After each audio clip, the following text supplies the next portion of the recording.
que res, bona nit a totes i a tots i moltíssimes gràcies per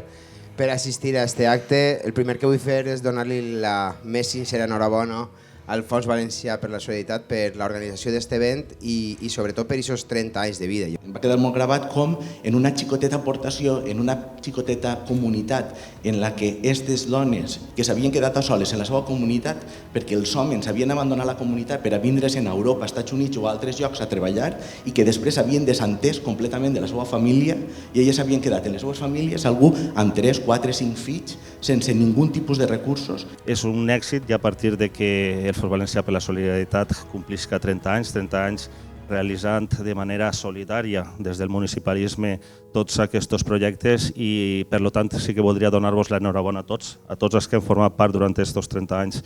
D'estos 30 anys de treball i la veritat que molt contents, també ha sigut està sent en si una manera també un poc diferent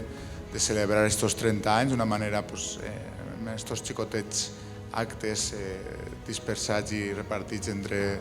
molts dels municipis que són socis i que formen part del fons. I des d'aquest primer batec fins tot el viatge d'aquests 30 anys, Castelló ha estat de la mà repartint solidaritat, municipalisme.